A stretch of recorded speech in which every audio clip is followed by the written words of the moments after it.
For me, that was a changing moment in my life when we actually saw the transformation of a young person, 18-year-old, who could not even identify a single alphabet in English. In 6 months through a 1,000-hour intervention, we were able to transform them to be an English-speaking digital internet professional. The manifestation is we put AI at the center, people around it, and ask the question, what will AI do to us? And there's a lot of fear. But I think we should flip it. Put people at the center, therefore it becomes Jan. Put AI around it, and perhaps the question to ask very powerfully is, what can AI do to improve human flourishing? Right? I want the roti, not just the roti kapda makan, I want the bungalow, gadi, everything that comes along with it, right? In our minds, the only way that you can make this happen is from the 150 million people. Can you create 10 million entrepreneurs who can create 10 jobs each? Right? So our thought is that if you can get these 10 million youth to be energized to solve local problems using technology, scale it to a next tech. Can you create a 1 crore, 10 crore business? Right? You start small, but some of them will reach escape velocity where they can go on to be, the unicorns that we are all so proud of. But then the last part is himmat. Take the courage to do differently, to do things, and the world is with you. So to every young person out there, start with purity of intellect and the heart, have clarity of thought in the mind, and have intensity of action at your hand. Life will be beautiful. Welcome to Policy Talks. Bharati Institute of Public Policy at the Indian School of Business is truly proud to present this podcast series where we talk to different professionals who work in the policy space on aspects of either policy formulation or policy implementation. We have with us a very eminent guest today, Mr. Madan Padaki, the founder of Jan AI. Madan has been a purpose-driven entrepreneur, having dedicated his life to empowering youth through education, entrepreneurship, and AI with a vision to transform lives of 10 million people across the country. He has been the founder of many initiatives right from the year 2000 when he conceived the first entrepreneurial venture called as Merit Track. After that, he started working on another venture which is called as Game, where the effort is towards developing entrepreneurs. With Jan AI, he is taking AI to the rural communities, helping them build everything with technology and empowering rural youth through inclusivity and equitable access of AI. He has formulated a term called as Rubenomics, a very interesting concept where he launched the forum regarding the same very recently. It's such a pleasure to have you here with us, Madan, and we welcome you to this podcast. And you are a very different speaker in our lists of guests who generally come on the policy talks. Uh, Thank you so much. No, thank you for having me here. Truly appreciate it. So, it's not easy to be an entrepreneur, and the kind of ventures that you've led over the last 25 years have been phenomenal. From looking at a skilling, venture to working with rural communities, looking at integrating technology to the rural communities, and how that shift is happening with technology and taking it to the grassroots. I think that is something that's really important. What inspired you to do this? We grew up in a lower middle class family in Bangalore. The usual engineer MBA was working in Japan selling software to the Japanese. But when I came back in 2000 to Bangalore and saw that there's a new energy, there's also a world of possibilities where entrepreneurs, or those days as they were called businessmen thrive by doing the right things. And there's a world of impact where you can truly make a difference to the lives of people. So when the opportunity came in 2000 to get started out on something with India's first skills assessments organization, we jumped in headlong and said, hey, this will be fun. Let's get on to a roller coaster ride. And with it ended up being quite a roller coaster ride. No, that's amazing. You're talking about skilling, and I think this is one sector when it comes to future of work. I think the whole country is right now, the world is apprehensive of what technology and AI is going to bring for the future. The jobs we felt are really important just 3 years ago are no longer existing. And there is a whole dearth of new opportunities that are coming. So, how do you relook at the skilling, in kind of ecosystem, and how should the country be prepared to look at employment with the future of work perspective? So absolutely, if you think you touched, to me, this is what keeps you awake at night. To the work we do at the Head Eye Foundation, where we literally take low-educated, illiterate village youth, kids who have never seen an alphabet in their lives. For me, that was a changing moment in my life when we actually saw the transformation of a young person, 18-year-old, who could not even identify a single alphabet in English. In 6 months through a 1,000-hour intervention, we were able to transform them to be an English-speaking digital literate professional. To me, that proved that there is infinite potential in every human being, more so in every young person. If you can infuse that confidence, agency, and that ability to have that courage, right? So for me, the 150 million youth who are entering the workforce over the next 10, 15 years is a massive potential unlock, right? And if we can truly do that in the fullest possible extent, Viksit Bharat dreams that we harbor will be definitely a reality. So from a country standpoint, the trick is not to look at Gen AI, but to look at Gen AI. The manifestation is we put AI at the center, people around it, and ask the question, what will AI do to us? And there's a lot of fear. But I think we should flip it. Put people at the center, therefore it becomes Gen. Put AI around it, and perhaps the question to ask very powerfully is, what can AI do to improve human flourishing? Right? And how do we harness the power? I think Elon Musk called it beautifully the supersonic tsunami. How do we make sure that we ride the tsunami rather than be drowned by it?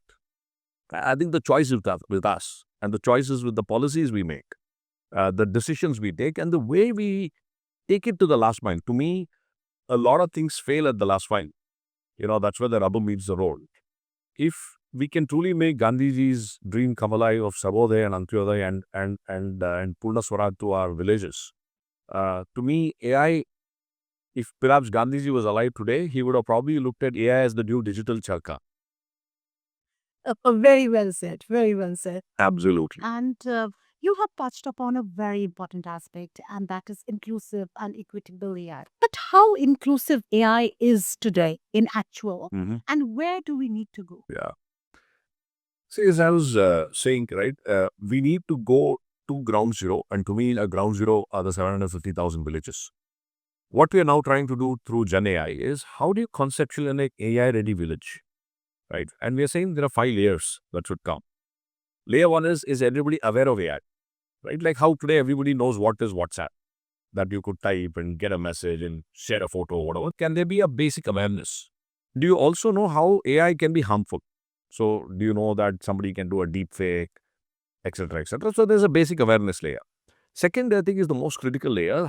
AI, because of its power of hyperlocalization and hyperpersonalization, every young person can now start reimagining problem statements that we see in the villages from the lens of AI and see how I can solve it using AI. So we're running a massive program now across several states where we are training young people in government colleges, local engineering colleges to look at problem statements and reimagining using AI. For example, Wipro, we partner with Wipro and Vishweshwara Technological University in Karnataka. We are training 5,000 girl students in the final year of engineering to look at problem statements for women, especially in rural areas, and solve it using AI. And we're building a massive platform to help do that. Wow. Right? The third layer is, can you then curate solutions that will work for a farmer, that will work for an artisan, that will work for a small business owner? Can we look at the eye of a farmer and say, you use this, you will earn 1,000 rupees more, right? How do we power AI to solve for that? And lastly, you just can't throw an app in a Play Store and expect people to discover it, right? Internet democratized through internet sectors, the telecom democratized through PCOs. We are now setting up a Gen AI cafe run by an entrepreneur as a cool place where, let's say you are a small business owner, you come in and say, hey, what can I use? And this entrepreneur will actually install the solution on your phone, tell you how to use it, create the trust layer where you can come and say, if something goes wrong, don't worry, I'm here. That will drive adoption, right? And we are now encompassing all of this with a GenAI Fellows program that we are deploying at the ground. And with entities like Wipro, etc., we are now creating a GenAI index on how do you measure impact on the ground. So I think you have to create the trust layer, the physical layer, the technology layer, and the governance layer, right? Just one layer alone won't cut it. I agree. And what is the scale of this intervention that you're just talking about? So, GenAI, at the Huawei consumer citizen level, we've already trained about 100,000 people. As we speak, we will have about 8 to 10,000 youth undergoing various basic, intermediate, advanced courses. We, for example, partnered with Kindle for them to support what we're calling as GenAI ambassadors. We are in the process of setting up 10 GenAI cafes, one in south and one in, 5 in south and 5 in north, where we are experimenting what will a center look like. And we are working with various state and central government initiatives to really take it to the grassroots. No, that's amazing, and I think that's how you are also linking uh, AI to entrepreneurship to quite an extent. And you have been right from your beginning, your time. You have been looking at skilling. You've been looking at entrepreneurial. Your organizations in between were focusing quite a lot on them. That. How do you look at the entrepreneurship ecosystem even today in India? Yeah. And there are still a lot of challenges. It's not easy. We do have the Startup India. We do have a lot going on in the country. But if you see the failure rates of the startups, that is huge. Or else they are just there but not able to function. Of what? How do young entrepreneurs look at funding? How can they think about not just looking at those very micro enterprises because that is the easiest in the rural communities, but is there a possibility for them to scale up, and how is that possible? This is the problem statement that we started working with at the Global Alliance for Mass Entrepreneurship. And there are 2 or 3 key elements here, Dr. Arif. One is, see, if India has to absorb 150 million people in the workforce, as we were discussing this morning as well, there's no enough formal jobs to go around. Every young person comes with aspirations and art, and I want not just livelihood, I want growth, I want a career, right? I want the roti, not just the roti kapda makan, I want the bungalow, gadi, everything else that comes along with it, right? In our minds, the only way that you can make this happen is from the 150 million people. Can you create 10 million entrepreneurs who can create 10 jobs each, right? Then you get a mass distribution of entrepreneurial activity across the country, right? And therefore, we call it mass entrepreneurship. That it should flower in each and every district of the country, not just in the Bangalore's or the Chandigarhs or the Hyderabad's of the world. The second thing is that of the 70 million registered MSMEs in the country, 97% of them are less than 3 people, right? Which is why we don't employ as many people in the MSME space. So our thought is that if you can get these 10 million youth to be energized to solve local problems using technology, scale it to an extent. Can you create a 1 crore, 10 crore business, right? You start small, but many of them, some of them will reach escape velocity where they can go on to be, the unicorns that we are all so proud of. But I think what India needs is a lot of nanocons that can create 10 crore businesses, that can create 10, 20 jobs each. And some of them in the natural process will hit the escape velocity to become large businesses. So the need of the hour is how do we strengthen local district level entrepreneurial ecosystems. In a place like Bangalore, you throw a stone, you'll hit an investor or an incubator or a startup looking for funding. But if you go into the districts, right? If you go into a Bidar, a Raichur, or any of those smaller towns, there is still a lot of friction holding back entrepreneurs. Right from support from the local ecosystem to banks giving loans in a less friction led manner to investors being there itself. There are the angel investors there, right? So what we are trying to do is to how do you create these local entrepreneurial ecosystems that can be as flourishing as what Bangalore is now. But, Bangalore, Delhi was like this maybe 15 years ago. Can we accelerate and make every district a thriving entrepreneurial hub? Hmm. Right, know that. You coined a very interesting term. It's called as Rubenomics. And you also recently, I think, launched the Global. Global Forum, yeah. What is this about? What is Yeah. Rubenomics? And how does it relate to a country like India? See, the last 15 years of my work, I've seen that I've straddled both the ecosystems, the urban and the rural, right? I mean, with the Thai network, I was the president of Thai Bangalore, dealing with the deep tech, hottest startups. And one day I used to be there, the next day I used to be in the villages, looking at the village ecosystem. And I realized how different these worlds are and how we keep it different. We say rural is different, urban is different. Markets are different, developer is different. Corporate is different, NGOs are different. The moment we keep the differences and keep it separating, the synergies and the growth doesn't come, right? So I realized that you have to create a continuum. It's a continuum, and therefore a rural-urban continuum is what we should be thinking of, and therefore rural-urban, and therefore Rubenomics. And there are four forces that integrate these rural-urban continuum. One is, of course, power of aspirations. Every young person, every person anywhere else has the same aspirations. Some are expressed, some are not. Two, there is, I believe, 100% dispersion of talent equally, except that many of us don't get the opportunity. There is potential everywhere. There's entrepreneurial spirit everywhere. We've talked about that. And then now with AI as a superpower, AI can be everywhere. So if you bring these four forces together, you can create a new world. And that new world order is what we're calling as Rubenomics. This will require us to do things very differently. And therefore, I said, why don't we bring a bunch of enlightened partners from across the world, academia, governments, civil society organizations, corporates, and startups together to really reimagine growth at this intersection, right? And therefore, we said, what better way to do a Rubenomics Global Forum, where we bring in very innovative, collaborative partnerships and learn from one another, right? And it's just not an India problem. There's an Africa problem. There's an Latin America problem. And therefore, we are saying, why don't we do it globally? So we launched it at Oxford. A few days ago, I was at Singapore hosting the Rubenomics Global Forum with NTU and ADME. The idea is, how do you converge a variety of initiatives and learn fast, because we don't have time. Right. Right. No, that's very well said. I think that's something that's required to look at our future. And with AI and technology, how do you take the rural communities together? Exactly. I think you're doing a great work there, Shrutis. Thank you.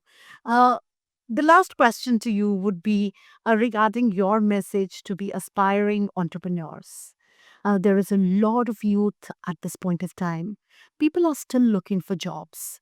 How do you encourage them to start thinking of creating jobs rather than being a part of just the normal workforce? We actually launched a very interesting initiative called UGRAPH, where GRAF stands for Growth, Resilience, Aspirations, and Future Readiness, right? And from there, very powerful message came out, which I think it is there in the hearts of every youth, but maybe it's a nice form of expression. And I'll end with four words. The first word we almost heard was mehnat. That we think that if we put effort, we will succeed in this new India. I call it as intensity of action. So the first message is do something. Don't just sit around, right? And that's the first principle of entrepreneurship itself, that a bird in hand is worth two in the bush. Start doing something. The second thing was takat, that I need to develop my own strength, both physical and mental, and the strength comes from the ecosystem. If I, from the ecosystem, keeps telling you who's an entrepreneur that or a youth, saying you're useless, you don't do anything, then that becomes an echo chamber. So how do we, so the message to everybody else is, how do we support every youth to inspire them with takat? Okay. The third word is, again, very, very powerful. It is not just about economic growth, it's about izzat. So the third word here is izzat, respect. Everybody wants to be a change maker and do good for the society, right? It's just not about only money. Of course, money is important, right? So the framing about is not about entrepreneurship. In fact, I don't like the word social entrepreneurship, because I don't think the world should be cleaved into enterprises and social enterprises. I think the world must be cleaved into enterprises and anti-social enterprises. Right? It should be enterprise by, that's the izzat part. And the last part is himmat. Take the courage to do differently, to do things, and the world is with you. So to every young person out there, start with purity of intellect and the heart, have clarity of thought in the mind, and have intensity of action at your hand. Life will be beautiful. No. Thank you so much, Madan. Such an interesting perspective, and I'm sure your talk today is going to inspire millions and millions of youth of the country. And we just hope that India transforms through these entrepreneurs in the future. Thank you so much. Thank you so much for having me, and kudos on all the fantastic work. Look forward to figuring out how we can truly transform the world into the world we wish to see. Definitely. Thank you. Thank you Thank so you. much.